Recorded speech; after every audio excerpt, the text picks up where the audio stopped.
Hi, today's video is going to be on using the audio responsive brushes in OpenBrush. So that means that we're going to be bringing audio into the circumstances here. So before we dig into that, if you're using audio, you're either going to be using your own audio or somebody else's. So for today, what I'm going to be doing is I went out and I did a search for Thunderstorm Creative Commons, and that brought me to this page that has music that you can use for free for whatever purposes. So make sure that if you're using somebody's audio, you either have permission or you've paid a license, which is permission. Don't just go out and take other people's audio. It's just not the appropriate thing to do. So that's why I'm doing this in this way today. So I came out, found a set of software or a video that I can use for sound in the background. I'm going to go ahead and start that and turn that down just a little bit. And then I'm going to go into OpenBrush and we will begin.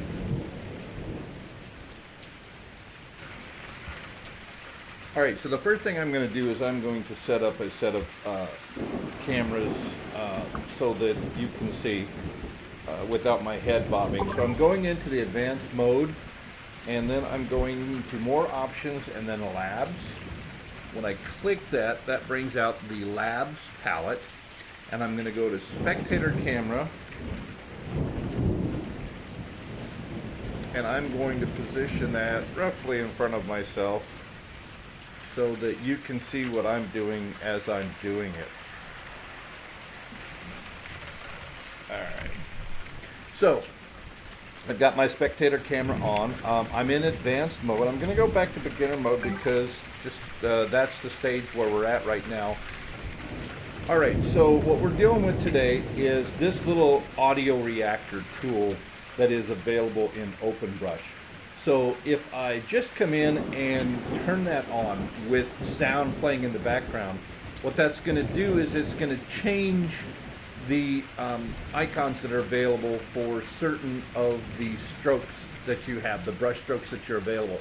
So you'll notice that when I turn that on, you've got this little waveform that is showing up on some of the brushes but not the others. The ones that have the waveform, that means that they are going to respond to your brush.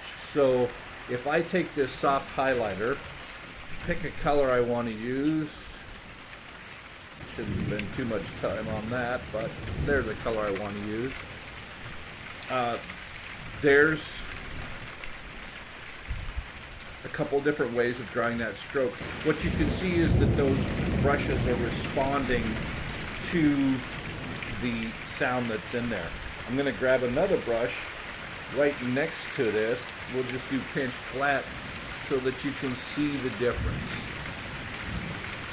So you're getting responses from those two versions of the stroke that are audio responsive.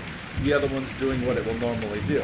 If we turn off that audio reactor, then all of a sudden you just have the stroke. So that's something to think about when you're doing the design is, are you going to be playing a soundtrack of some type in the background that you want the set to link to? And I'll include some links down in the description of this to different videos that are out there that use the audio responsive to their advantage.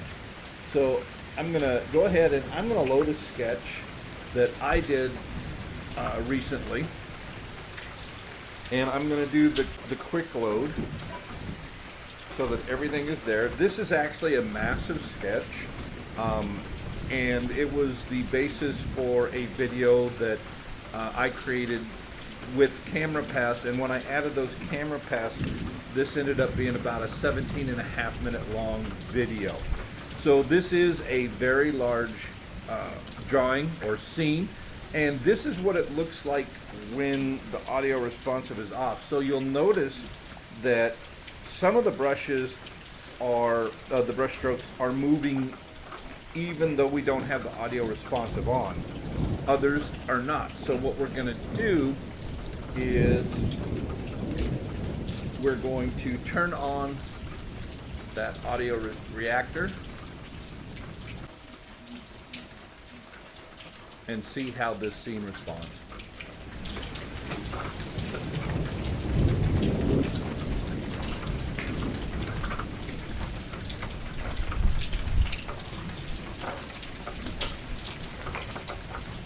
So you can see that the sky lights up with the lightning in the background. But there's also some much more subtle things. So this is where scaling becomes an important thing. So this happens to be a massively scaled, or a massive size. And so by changing the scaling, you can come in and see some of the finer details that are in there. And you can see that at both large and small scales, I have incorporated these audio responsive brushes to have a specific effect. What happens to a lot of people that are just starting to be open brush or tilt brush artists is that they overuse the audio responsive brushes. It gives a lot of flashing. I did the same thing myself when I first started, and I created a lesson, and when I made that lesson available to my students, I had a student with a learning disability approach me and said, I cannot learn from that. So my takeaway from that is that the audio responsive have a place. It is probably best to do that with purpose. So in this particular video, I was trying to simulate essentially a rainstorm.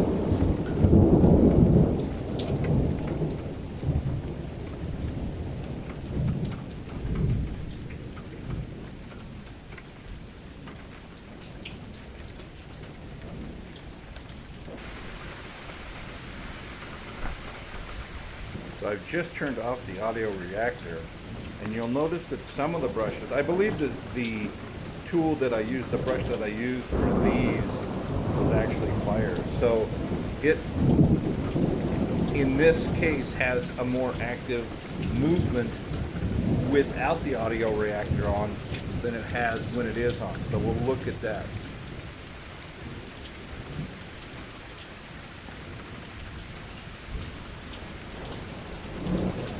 In this case, instead of being a steady motion, it starts to respond to the sounds that are on the soundtrack that's feeding into the system at the time.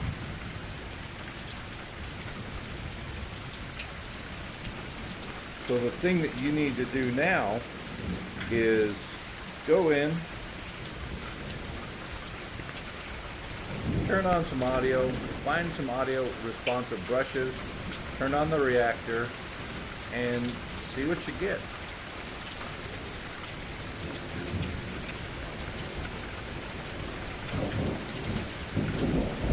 So with the audio reactor off, audio reactor on. Same stroke, very different presentation. So learning what your audio strokes look like, or audio responsive strokes look like with audio versus without audio being contributing to the way that it's displayed. Just a hugely important thing to do. And my tip on audio responsive brushes is a little is more impactful than a lot. All right, that's what I've got for now.